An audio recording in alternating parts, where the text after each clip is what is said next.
محمد مصطفیٰ صلی اللہ علیہ وسلم کی بارگاہ میں عرض کرتے ہیں یا رسول اللہ صلی اللہ علیہ وسلم میں نے داؤد علیہ السلام کی امت کو بھی جہنم میں دیکھا ہے. یا رسول اللہ صلی اللہ علیہ وسلم میں نے ادریس علیہ السلام کی امت کو بھی جہنم میں دیکھا ہے. یا رسول اللہ صلی اللہ علیہ وسلم میں نے زکریا علیہ السلام کی امت کو بھی جہنم میں دیکھا ہے. یا رسول اللہ صلی اللہ علیہ وسلم میں نے نوح علیہ السلام کی امت کو بھی جہنم میں دیکھا ہے. فاعوذ باللہ من الشیطان الرجیم. بسم اللہ الرحمن الرحیم.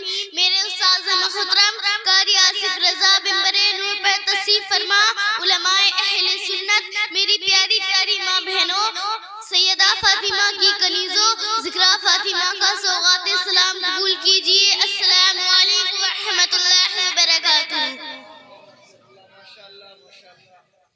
آئیے سب سے پہلے ہم اور آپ آقائے نامدار مدنی مدینے کے تاجدار امت غمخوار محمد مصطفیٰ صلی اللہ علیہ وسلم کی بارگاہ میں جھوم جھوم کر لبوں کو چوم چوم کر درود شریف کا نذرانہ پیش کریں. پڑھیے باواز بلند اللہم صلی علی سیدنا مولانا محمد وآلہ وسلم. صلو علیہ وسلم. الصلاۃ والسلام علیک یا رسول اللہ.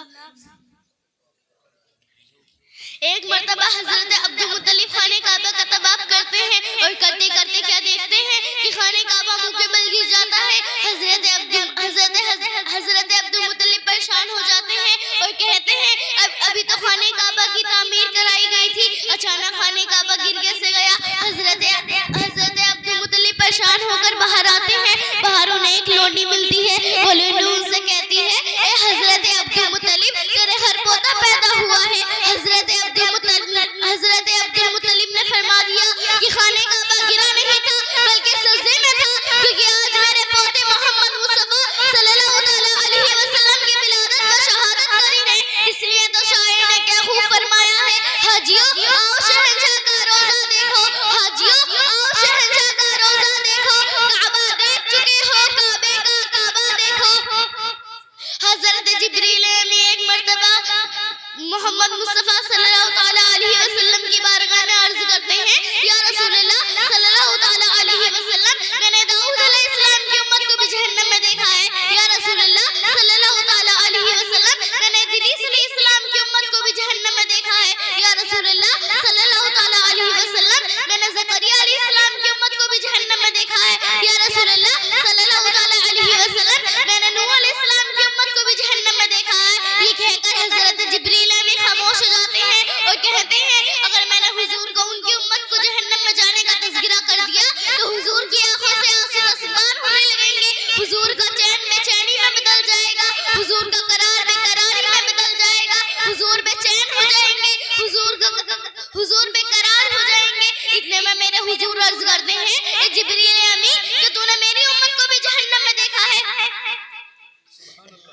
حضرت جبریل امین مجبوراً کہتے ہیں ہاں رسول اللہ میں نے آپ کی امت کو بھی جہنم میں دیکھا ہے. یہ سن کر میرے حضور کی آنکھوں سے آنسو اسبان ہونے لگتے ہیں. میرے حضور کا چین بے چینی میں بدل جاتا ہے، میرے حضور کا قرار بے قراری میں بدل جاتا ہے، میرے حضور بے قرار ہو جاتے ہیں اور روتے روتے غار حرا میں چلے جاتے ہیں. ایک صحابہ اکرام جو ان کے پیچھے نماز پڑھا کرتے تھے وہ اس لیے پڑھا کرتے تھے کہ ایک طرف اللہ کی عبادت ہوگی، دوسری طرف چہرہ انور کی زیارت. ایک طرف اللہ کی عبادت ہوگی، دوسری طرف چہرہ انور کی زیارت.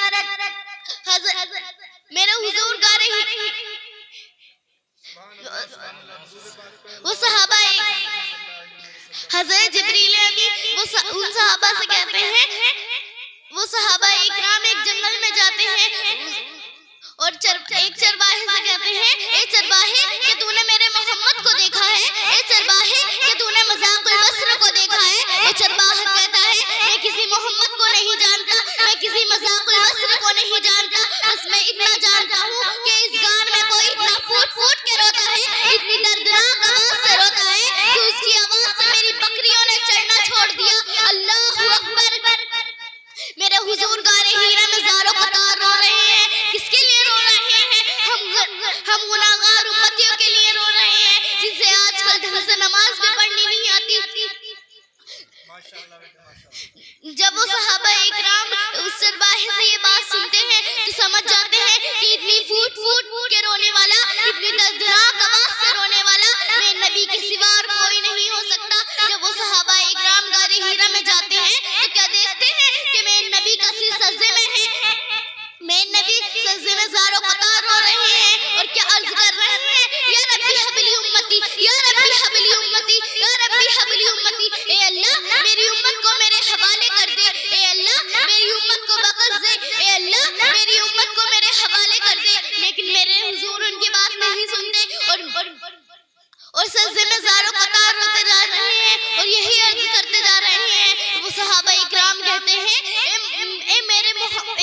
محمد مصطفیٰ صلی اللہ تعالیٰ علیہ وسلم سر کو سجدے سے اٹھا لیجئے، اے فاطمہ الزہرا کے بابا جان سر کو سجدے سے اٹھا لیجئے، اے حسن حسین کے نانا جان سر کو سجدے سے اٹھا لیجئے، اے مذاق البصر سر کو سجدے سے اٹھا لیجئے، لیکن میرے نبی ان کی بات نہیں سنتے ہیں اور سجدے میں زاروں قطار روتے جا رہے ہیں اور یہی عرض کر رہے ہیں، یا ربی حبلی امتی، یا ربی حبلی امتی، یا ربی حبلی امتی، اے اللہ میری امت کو میرے حوالے کر دے، اے اللہ میری امت کو میرے حوالے کر دے۔